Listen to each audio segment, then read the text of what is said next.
foot on the floor and I'm not lifting till I see God or a checkered flag.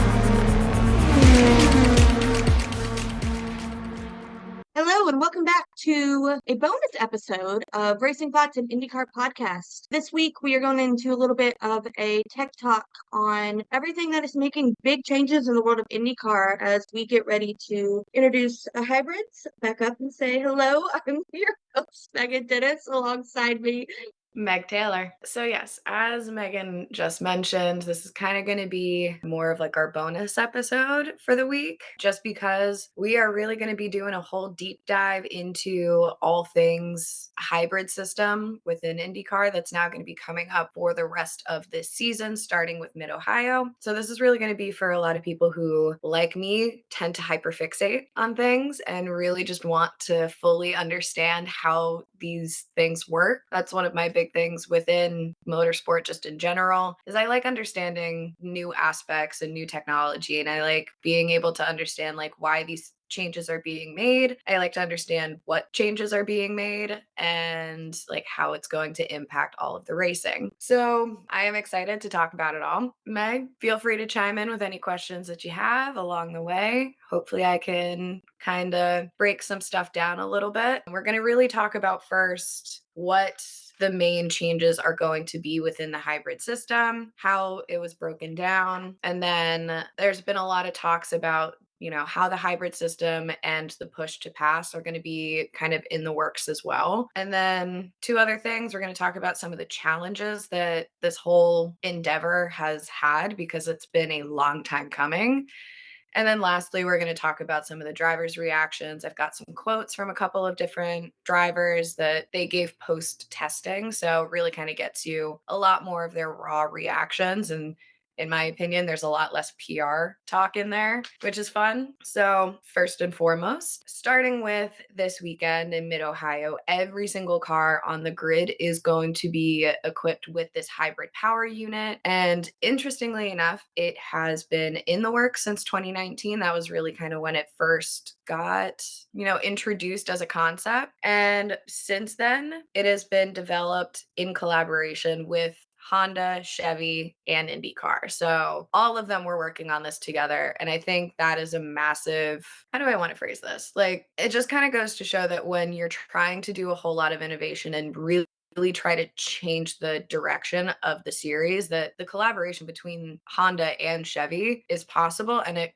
can work out well. I mean, it's been a long time coming. There's been a lot of challenges, but it is a successful, in my eyes so far, collaboration between the two. So basically, it kind of got broken down and delegated differently. So Honda was able to take on what is called the energy storage system. You'll hear that quite a lot. You'll also hear it broken down by a whole lot of people in articles, myself included. Energy storage system, you'll see it be referred to as ESS. Basically, the ESS is like a super capacitor, which is used when like the engine requires many rapid charge and discharge cycles rather than a long-term compact energy storage system. It is used for regenerative braking. And you'll hear again, regenerative be referred to as like regen. It's just shortened way to say it. So it's used for regen braking, short-term energy storage, and burst mode power delivery. So this is really ideal for ovals and super speedways where braking is rare, and that lift is where, like that lift going into turns is where you get that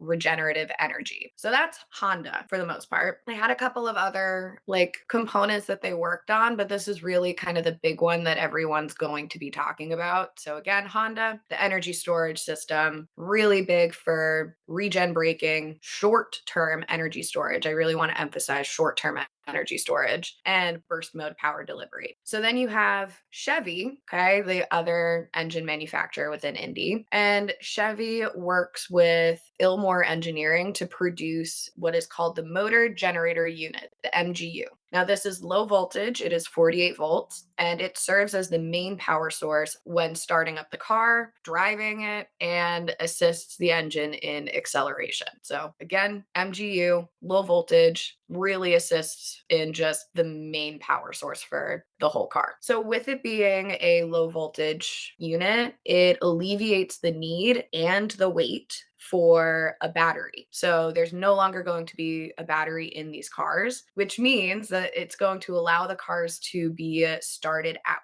will instead of having like external assistance. So the thought behind it is that this is going to reduce like the need for whole course cautions, like the full course yellows. Because, when a driver stalls out or crashes out or whatever, you'll see them do this thing, and that signals that they need assistance in restarting the car. Because currently, the only way that you can start the engine is through like an external piece, and it's a pain in the can fully admit that. So with this MGU, we hopefully, crossing all fingers, won't have the need for as many full course yellows to do that. So that way drivers can just do it within the car themselves. So that's that.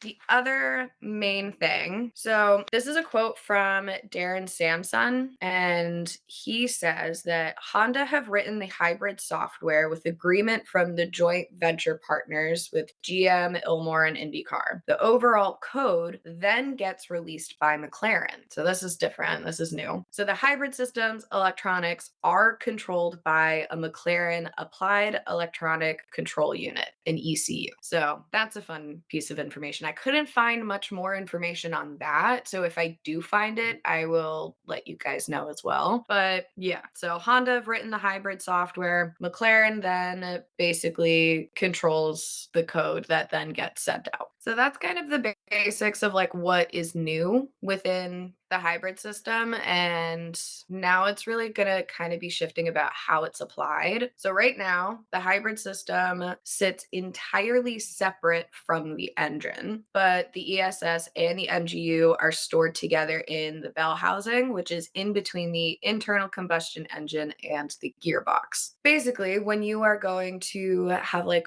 your regen moments, when you're trying to regenerate the power unit, you have two choices. You have two options right now. So you have an automatic process first, which happens during braking or throttle position, really depends. But then you also have a second way, which is the manual process, which is a button on the wheel. Now, when doing research onto this, my immediate thought was like, this sounds very similar to push to pass. And it kind of is, but it's just a different way to do push to pass. So the deployment of that additional horsepower is similar to push to pass, but while both are going to be available to drivers, the two systems come with a very different set of rules. So for those who may not know, this is kind of like IndyCar basics here. Push to pass is additional horsepower boost to the engine that drivers have access to. Now, the specific rules, to break it down pretty simply, is that you only have access to it after 2 laps of green flag racing. And then it applies about 60 horsepower boost to the engine's power output. It was new to me. I didn't know the specifics of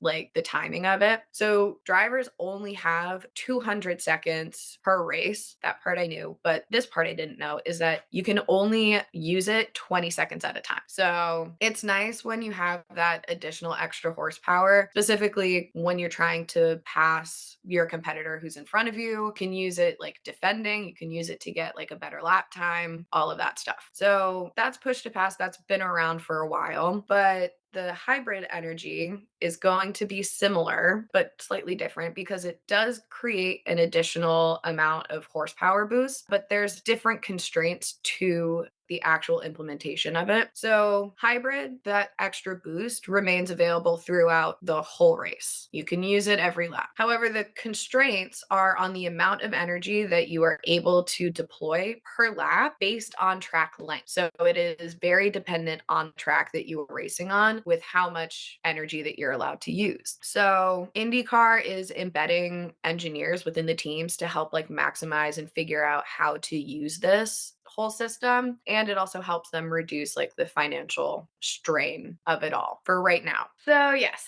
hybrid available throughout the race. It does really depend on the track length and the track itself, and that is going to be determined by IndyCar as to what like how much is used per race. So moving on to some of the challenges, because as I mentioned, this whole idea was introduced back in 2019, and it has been a little bit of a struggle, to say the least, on the engineering side of it. So one of the biggest issues that, they had run into in terms of implementing it and embedding this is the biggest struggle was to put the hybrid power into the existing chassis. So they have the chassis, they have the car specs and everything, but then they were like, well, how is this going to get put into the actual car itself? So to accommodate the whole system, this is crazy. To accommodate the whole system, more than 45 kilograms had to be removed from the chassis, which is a lot of weight. And like I said, they figured it out, and they're putting it in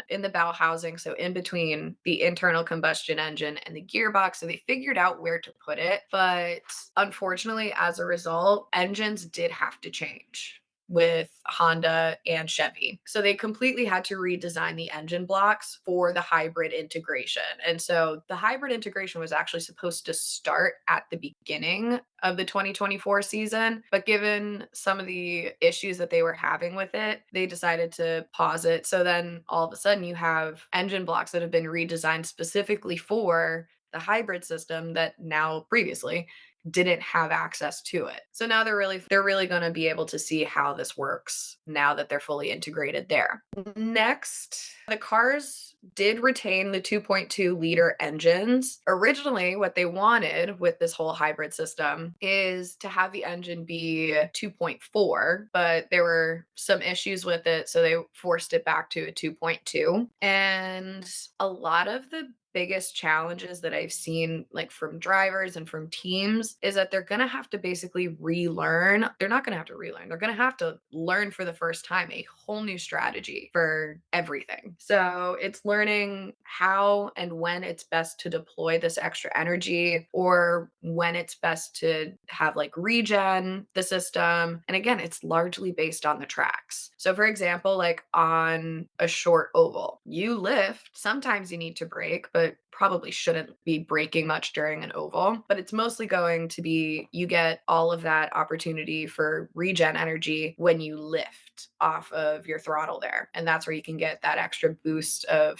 regen energy. And then the same thing on like a super speedway. Again, you're not really braking much. A lot of that regen energy comes from lifting off the throttle. And so it's really just trying to figure out, are you doing like the automatic process, or are you doing the manual process to get that regen energy? Yes, go for it. And you might touch on this later, but I know we've been seeing like lots of testing on a lot of the different tracks. Mhm. Have all the teams gotten to test with this new system? Because I know it's been primarily like Chevy and Honda both got to pick their top two that did the most. Yes. So that is actually something that I will touch a little bit on when I talk about like drivers' reactions and stuff. So yeah, Chevy and Honda did get the chance to pick what teams initially were testing. So I know Penske was a big one that has been one of the big testers of this. And again, I'll talk about that when I talk about Joseph's quote and his reactions to everything. But yes, at this point, all of the teams have had some form of testing one way or the other. And I do think it's going to create a little bit of a disadvantage, but I don't make those choices. Yes. So again, big challenge on figuring out when and where the hybrid system and that extra power is going to be most efficient. Theoretically, the driver is going to feel a greater difference coming off of corners, entering an apex, and during low RPMs, as opposed to like flying laps and long straights. So there is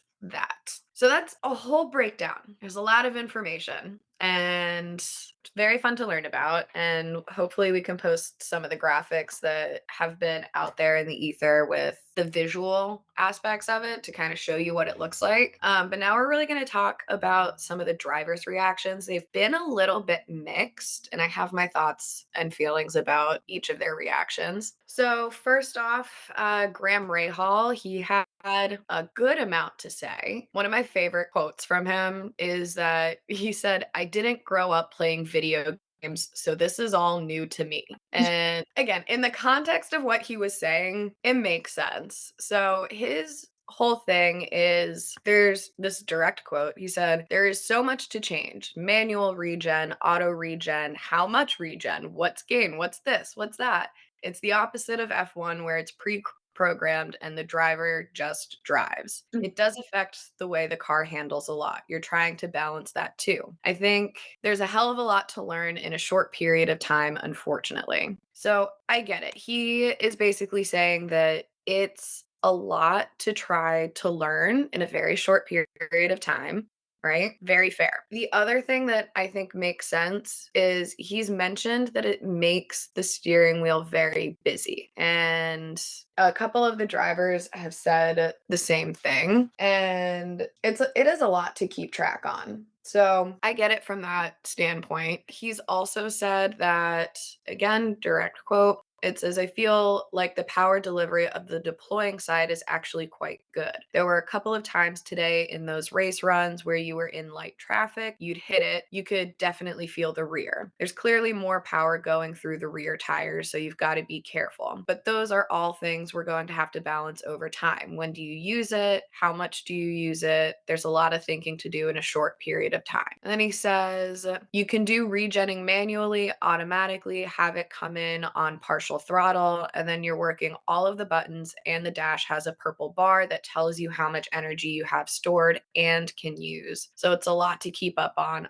top of, all of your racing and like quick laps. So Graham Rahal's main issue with it seems less about the actual power itself and more so about it's just making driving very busy. Makes that a nice segue into Marcus Ericsson. Got a lot of quotes from him actually. He's talked quite a bit about this, which is nice. So Ericsson is saying that this whole system is going to change the way that drivers attack on a race weekend. Like more horsepower is obviously going to change the car's handling of it. I like how he's thinking on this because he's thinking as like a kind of like a whole brain race car driver and not just someone who's sticking himself in the car. So he goes, I think that the drivers that have a lot of brain capacity are going to be the ones that come out on top. Because even here, and this quote was taken in Milwaukee, so he's talking about the Milwaukee Mile. He goes, because even here and on short ovals, you have obviously your weight jacker up front and rear roll bar to play with. And now we have the hybrid unit and different settings on that and deploy and regenerate. A lot of things going on behind the wheel. And to do all that with tire wear, with cars side by side with you, it's going to be tough. It's going to be tricky. You have to be on top of your tools. And the best drivers are the ones that are really on top of their tools. And the hybrid is going to make it even more important. It's a tool that differs from track to track, from team to team, to manufacturer to manufacturer. And you have a lot of different techniques on how to use it. He then says, that's what I like about it, that it hopefully is going to be something that you can do different from your competitors. So Ericsson seems to like it. He seems to have a good handle on it. I like that he's saying it's another tool that we can use that gives you an edge up on your competitors. But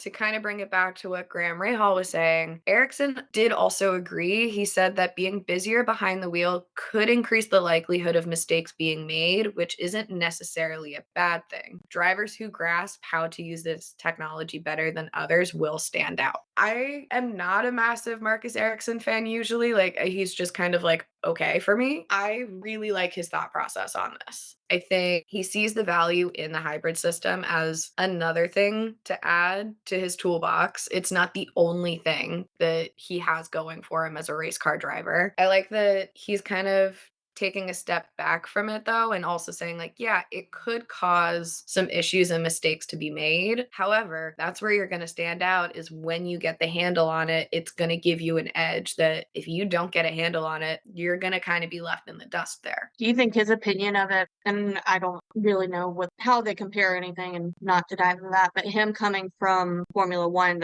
and him having that hybrid system there, you think maybe leans to why he's kind of like, I've had an experience similar to this. I know how to relate to it. Yeah, I absolutely think that's kind of where his mentality is coming from. Like you said, he does come from the world of Formula One. He's used hybrid power units before. So he does have a handle on it that's going to be a little bit different than probably the rest of his competitors who haven't had that experience. And it's not just like Pato's done F1 testing and sure, but he hasn't done a race in it. So he hasn't had to use it in like race situations. So his mindset is a little bit different than Ericsson's. So that's Marcus. And like I said, I think that he has a really good grasp on it. Newgarden also agrees. He basically said that, yeah, Newgarden said that there's going to be a learning curve with the hybrid and its strategic use, which will vary by driver and situation. And the driver who navigates the curve most quickly could have an edge. Now, I was talking about this before when you had asked the question of like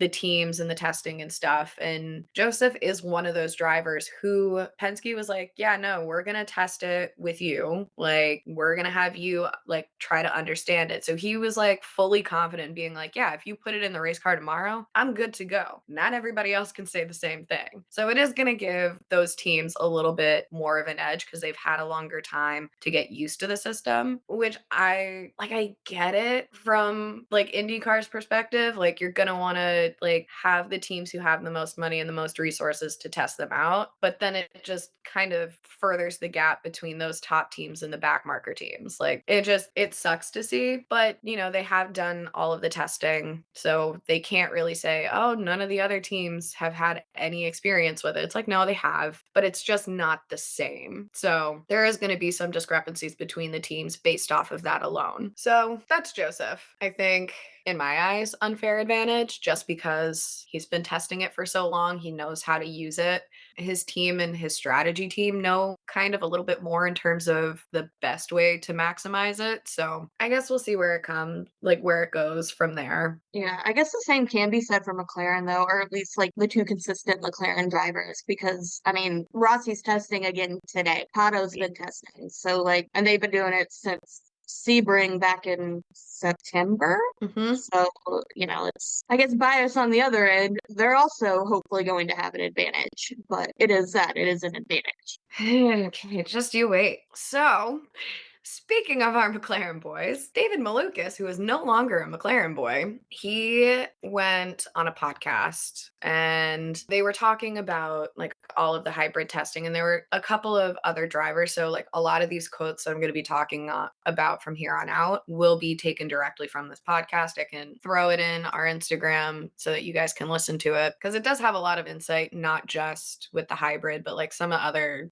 things that have been going on. So, David Malukas, he says that he actually really likes the hybrid system. So, he goes, it adds definitely a lot of play when it comes to deployment stages and when to do it if you want to do 2 shots versus 1. So, I'm very much enjoying it. And this is why I brought it back to the McLaren situation because he goes, obviously, I did a lot of tests with the hybrid when it came to the Aero McLaren in the off season, but coming into it, it still feels very similar. And now kind of just picking and choosing the differences from Honda to Chevy. He didn't really talk about the differences between Honda and Chevy, so thanks for nothing, David. So then he gets asked the question of, does it disrupt the downforce or the handling of the car when you deploy it? And then he, again, very helpfully says, no, I mean, in some ways, yes. Typical little brother right there. Does clarify saying it depends on the state of the tire. I mean, we were doing some deployments pretty early on coming out of turn 2 on very old tires. And, you know, it definitely was putting a little bit of pressure on that right rear, wanting to kind of let it slide, but it's not too bad. Overall, I think it adds another little toy that the drivers can play with. Do you know So- which track he was talking about with us? Was this after the Milwaukee testing? Yeah, all of these drivers that I'm going to be talking about next with their reactions are coming after Milwaukee. So yes, that is David Malukas. And then you have Christian Lundgaard, who is kind of on the opposite end of the spectrum. So he was asked kind of like the same question, does it disrupt the downforce or the handling of the car when you deploy this? And he goes, I don't think when it's deployed is an issue. I think it depends on how aggressive you are on the regen, really. I mean, some laps I prefer it regenning more than others, depending on what the balance is. Sometimes you just prefer it to stay stable and not really regen, just turn it off. Luckily, we have the tools in the cars nowadays to be able to do that, which is nice, but it's going to be tough in race mode. Obviously, we'll see that later. We're probably going to do some traffic running and see how that is going to turn out. So he's kind of like not super thrilled with it, but I mean, again, I think he has the right mentality of like, yes, this is a tool that we can use, but he's not loving it so much. He also was asked the question, how much do you feel it when it deploys? And he goes, you feel it, but it's not mind blowing. Yeah, he goes, it's a very mild push to pass. It's really up to the driver what he prefers. Of course, we want to get as much information on it as we want, but I also know across the three drivers in our team, it's very mixed on what we prefer. Comes down to driving style and just how comfortable you are with the tools that you have on the wheel. I think, especially in qualifying, I think it's going to come down to just use it when you feel like you're going to use it, or you burn it all in the first lap and then you leave it as it is. But that comes down to you're going to have a balance shift for the second lap. So, little more on the nose about it, but he seems to understand that it is a tool to use. And I think he sees where the idea is going. I just don't think that they have like a good grip of how to best use it yet. So that's Christian Lundgaard. Then we move on to Pato. And if you guys know me, you know how much I love Pato. He's my favorite driver. I think he's being a moron. I really think he's being a moron about this. I don't think that he has been testing it the way it needs to be tested in order to get the most out of it. I mean, the idiot literally says, honestly, we haven't really used it much. I mean, to be very honest, I think we're not really exposing its limits yet. The dude doesn't like it, but he fully admits that he hasn't used it and figured out its limits and the best way to use it. So I don't I don't know. I just don't think he's doing a good job. And that's really, and you're probably going to touch on that too, but that's really interesting in comparison to like everything Rossi has said. And I mean, they're driving the same car, and Rossi loves it, other than at the Milwaukee Mile when you have a mini race and 20 cars run, and he's the only one that dies. But Yeah, I mean, here's the thing is like, I don't think he can have an opinion like this when he fully admits that he's not been using it in testing when it's meant to be used. Like, he goes, I'd like to see what we can, as a series really extract more from it, because I think where we're at with it right now, the difference and the change isn't big enough in order to be like, oh wow, we're using the hybrid. It's kind of like not really there. He goes, I think it's a work in progress, but the more that we can kind of use what this hybrid system can bring to the series, I think the better it's going to be. So I think he wants it to be better than what it actually is. For that, I completely understand. This is the first time that this is going to be happening in IndyCar. It's not going to be perfect. Gonna have many iterations of things over time, but that's exactly what it is. It's over time. It's not going to be an instant gratification of, oh yeah, you're going to get so much more horsepower and it's going to be perfect the first time that you use it. It's like, I don't think he has the right grasp on where hybrid power is right now, because I think his expectations for it are just so high and they're not where they should be. And I'm an advocate for hybrid power. I love this. I love that they're changing it. And I know it's kind of controversial. Like Rossi has even said it. It's like, yeah, it's the end of an era with gas powered engines. Like, that's kind of what made a lot of these drivers fall in love with the whole series and with just racing in general. But you do see the way that everything is going to be much more sustainable. And this is a great step in that direction. But again, it's not going to be the same capacity that you have with the gas powered engines yet, but it's a step in the right direction. And I wonder if that's kind of Pato's issue too, of like, and I mean, he's not the only one by any means, but like IndyCar hasn't had significant like reg changes since I want to say 2012. Yeah. And so, I mean, yes, he's raced in multiple series, he's done his F1 tests, all that stuff. But for the series he's been in the longest with IndyCar, this is the first time there's been significant change. So I wonder if it's just it is a resistance to that change happening versus whether it's him not getting what he wants out of the car. Yeah, and I'm sure that's definitely part of it. And I think they kind of coincide with each other. Is like there is such a resistance to this change because it's not the change that he probably wanted to see from it. Like it wasn't living up to the expectations. So he's probably thinking like, well, why do I even need to bother? If it's not going to do what I want it to do, I'm not going to use it. Especially off of the Iowa testing like last week, that was very much his mindset, was just like, like, well, we have it, but they don't have it dialed up enough, so it doesn't matter. Yeah, like he literally goes, it doesn't really change the wave if that explains it. A lot of guys are probably not even using it, and I wasn't really touching it. Like, I just don't think that that's the right mentality to have with it. And so he does touch on the fact that, like, with the burst of hybrid, the push to pass feels quite a bit less. So it just kind of takes its place in a way. And then he goes, you'll be busy. You'll definitely be busy. There's a lot of clicking. It's just the issue that we're going to run into is the gains that it gives you aren't big enough in order for you to shift focus on actually trying to use it the most efficient way possible versus just trying to make it a perfect lap with a good setup and everything. So that's Pato's thoughts on it.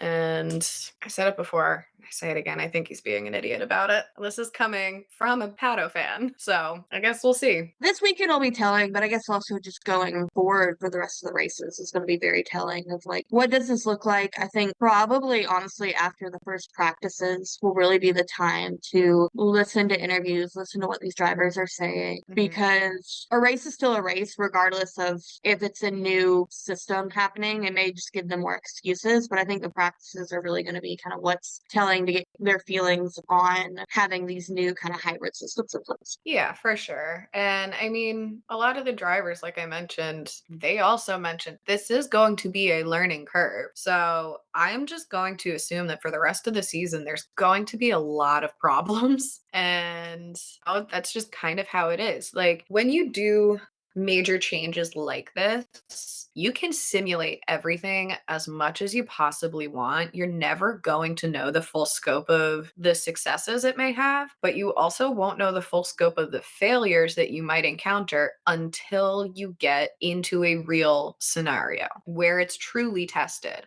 So, like, they've been doing an insane amount of laps and testing days and everything. That's great and everything. But until it's actually used for its intended purpose in a race, you're never going to know what the actual constraints are. You're never going to know that one little thing that you're like, yeah, that shouldn't be a problem. Or like a thing that you don't even think about is now going to be a massive problem because it has impacts on your racing abilities. So the practices, again, are kind of in the same wheelhouse as the testing days. It's great to see how it actually works on the track. You're not going to know how it's going to truly work until race day when there's however many cars there are and you're getting stuck in an insane amount of traffic. You are worried about, I think Graham Rahal touched on it. It's like you're worried about the regen. When is it the most efficient? I'm also trying to pass my competitor in front of me. I'm trying to defend against the guy who's behind me. Oh shit, someone just spun out. What am I supposed to do with all of this? So it's really going to be very interesting to see how it plays out. And it is a learning curve. So I expect a lot of failures, but I do also expect a lot of success with it. So that's where I end on hybrid systems. Hopefully that kind of clears a little bit up in terms of what the changes are, how it's going to be used, drivers' thoughts and feelings. There's a whole range of them. So I guess we'll see this weekend. And speaking of that, we will, of course, previewing Mid-Ohio and our thoughts on that in our regular episode for this week. All right, y'all, that wraps up our bonus episode, Tech Talk. If you like this, let us know. We can definitely do kind of more independent deep dive stuff. Follow us on Instagram at Racing Thoughts Podcast. We are also now on TikTok. That is still a work in progress, but it's there. Same name. I don't know what actual handle they gave us, but if you search it, it comes up. Yeah, be on the lookout for all our regular normal content, normal places. Yep. And we'll see you in the next episode. Bye. Later.